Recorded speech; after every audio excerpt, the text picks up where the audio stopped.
Thompson thinks that this fraud can equivalent to maybe $9 billion. The entire federal budget of the country Somalia is $1.2 billion. Medicaid fraud does exist in all 50 states, but uncovering it aggressively clearly is not a blue state priority. If you talk to any expert, I was in the state legislature for 8 years, they will tell you objectively that no matter where it is, about 10 to 20% of all Medicaid spending is fraudulent. In the state of New York, they spent $96 billion. So did they recover in fraud $9.6 billion, $960 million? No, it was a pittance. It was 0.06% was recovered. In the state of Minnesota, $18 billion. It was 0.08% recovered. Representative Robbins and the other reps, thank you for coming. There's a moment in this hearing where a sitting congresswoman has the audacity to defend inaction on a $9 billion fraud scheme by talking about K-pop. $9 billion. Stolen. And we're talking about demon hunters. Stay with me, because by the end of this video, you will understand exactly why the American taxpayer keeps losing while politicians keep performing. Like and subscribe before we get into it, because this one is going to cost somebody something. We're living through the most corrupt presidential administration in American history. A $300 million ballroom, a $230 million payout from the Department of Justice because the president got his feelings hurt because he had to be investigated for being a criminal. For 12 months, this administration has been taking billions of taxpayer dollars from American people and have been giving it away to their own companies in the form of tax cuts, government contracts, or other government funded subsidies. So Congress has a role in getting rid of fraud, I will admit that, in any federally funded government program. However, I think the fraud that the American people are concerned about is that the Republicans are taking away Americans' health care so that ultra billionaires can get more tax cuts. The real fraud is the dehumanization and demonization of the working class Americans and immigrants to distract folks away from corporate socialism that's happening because of the Republicans. This particular side of the aisle has a tendency of, if one person does something bad, especially if they are an immigrant, then we are going to cast aside that entire community. Chair recognizes Mr. Fallon from Texas. This very morning, CNN ran 51 stories on its website, including such riveting breaking news articles such as dogs that are trained to sniff mold, a flock of gay sheep, K-pop's newest release entitled Demon Hunters, inside glimpse of P. Diddy Combs' prison cell, and Chinese robots playing soccer, but nary a mention of the tens of billions of dollars of American taxpayer money that's been stolen from honest folks in America by scumbag thieves. This is the Oversight Committee. We should have one overriding emotion, whether it's Republican or Democrat. We should all be outraged that crooks and thieves and dirtbags are robbing the American people. So I was very curious as to see how the Democrats would play today. Would they expose this fraud and be willing to work with us, or would they go to their playbook of Donald Trump bad? And when we were in Doge, it was Elon Musk and billionaires bad. And they didn't, they haven't really disappointed. January 6th, as well, has been mentioned, has nothing to do with what we're talking about today. The ranking member's opening comments even bizarrely talked about presidential pardons, and he railed against POTUS. It's nothing to do with the matter at hand. But for the record, Joe Biden issued 250% more pardons and commutations than Donald Trump. In fact, 2,545 more. Again, back to the matter. This money's been stolen systemically by a gang of thieves, while the very people charged with the oversight, namely the Waltz administration, have been complicit. They've looked the other way. And the Democrats didn't disappoint either with ists, isms, and phobes, quotes like bigotry and hatred, and we're hypocritical witch hunt. And then they were taking a hero, Nick Shirley, trying to make him a villain. Mr. Chairman, I'd like to enter into the record an article, "It's Not Racist to Notice Somali Fraud." Without objection, so ordered. 98 defendants that have been charged thus far in this case, and I think it'll end up being hundreds, 85 of them happen to be of Somalian descent. It's just a fact, despite how unfortunate and inconvenient these truths may be to leftists. The Assistant U.S. Attorney Joe Thompson thinks that this fraud can equivalent to maybe $9 billion. The entire federal budget of the country Somalia is $1.2 billion. Medicaid fraud does exist in all 50 states, but uncovering it aggressively clearly is not a blue state priority. If you talk to any expert, I was in the state legislature for 8 years, they will tell you objectively that no matter where it is, about 10 to 20% of all Medicaid spending is fraudulent. In the state of New York, they spent $96 billion. So did they recover in fraud 9.6 billion, 960 million? No, it was a pittance. It was 0.06% was recovered. In the state of Minnesota, 18 billion. It was 0.08% recovered. Representative Robbins and the other reps, thank you for coming. Thank you for your courage. You know you're going to be, smeared, and I'm not going to ask you, raise your hand. We're going to have a conversation, okay?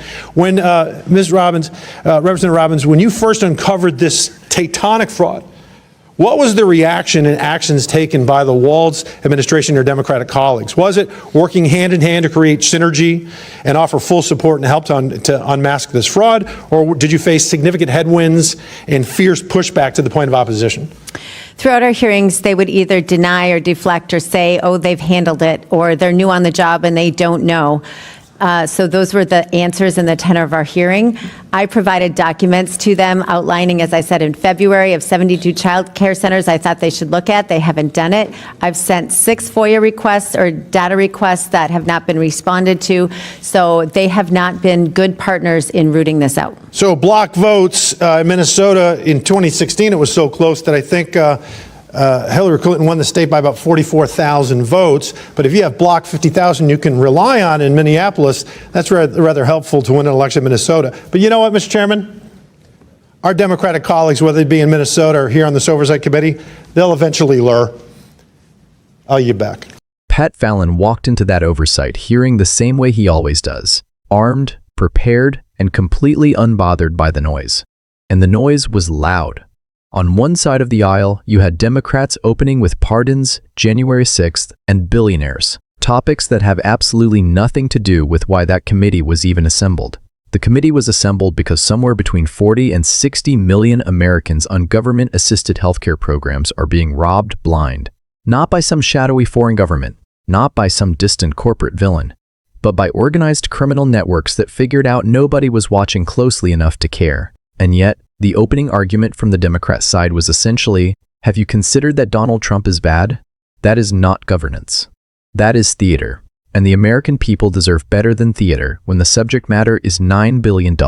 Now let us talk about what was actually presented, because the facts here are staggering and deserve your full attention. A whistleblower named Nick Shirley uncovered a fraud operation running through childcare centers in Minnesota. 98 defendants have been charged so far. The assisting United States attorney on the case has suggested the total theft could reach $9 billion. For reference, the entire federal budget of the nation of Somalia is approximately $1.2 billion. The scope of what was stolen exceeds the annual budget of an entire country. And what was the response from the Walz administration in Minnesota when Representative Robbins began raising alarms? Denial. Deflection. Unanswered records requests. 6 of them. Documents outlining 72 suspicious childcare centers submitted in February, never acted upon. That is not incompetence. That is a choice. Pat Fallon made a point worth sitting with. Medicaid fraud exists in every single state in this country. Experts who have spent careers studying this issue will tell you that between 10 and 20% of all Medicaid spending is fraudulent. In New York, where $96 billion flows through the program, the recovery rate on fraud was 0.06%. In Minnesota, $18 billion in spending, and they recovered 0.81%. These are not rounding errors. These are policy failures dressed up as budget reports. Now here is where the commentary gets interesting, and I want to be fair about this. Fallon is right that the committee should be outraged regardless of party. Fraud is not a partisan issue. Stolen tax dollars belong to working-class Americans across the political spectrum. The mechanic in Ohio, the nurse in Georgia, the small business owner in Arizona. They all fund these programs. They all deserve accountability. But what you watched in that hearing was one side bringing documentation, witnesses, and a paper trail, and the other side bringing a monologue about corporate socialism and a defense of communities that, frankly, nobody attacked. Jasmine Crockett is a smart woman. She went to law school. She knows how to build an argument. So when she chooses to respond to documented fraud evidence with emotional framing about demonization and bigotry, That is not confusion. That is a calculated redirection, and it works on a certain audience, but it does not answer the question of where $9 billion went. There's a line Pat Fallon drew that deserves honest engagement. He pointed out that uncovering fraud aggressively is clearly not a blue state priority. That is a pointed claim, and the evidence he presented supports it. Low recovery rates in high-spending Democrat-run states are not a coincidence. They reflect a political calculation that aggressive fraud investigation in certain communities creates more political risk than the financial cost of the fraud itself. That is a brutal truth, but the numbers make it difficult to argue otherwise. Now, on the Crockett side of this debate, there are legitimate grievances buried under the performance. The argument that wealthy interests sometimes benefit from the same government they claim to be cutting down is a real conversation worth having. The argument that working-class people of all backgrounds deserve dignity in political discourse is also real, but those arguments are not advanced by ignoring $9 billion in documented theft. They are undermined by it. Here's what good governance actually looks like. It looks like a state representative submitting a document outlining 72 suspicious facilities and the relevant agency pulling the records within 30 days. It looks like bipartisan agreement that stealing from vulnerable people is wrong, full stop, regardless of who is doing the stealing. It looks like a Congress that can walk and chew gum, meaning you can criticize executive overreach and also prosecute Medicaid fraud at the same time.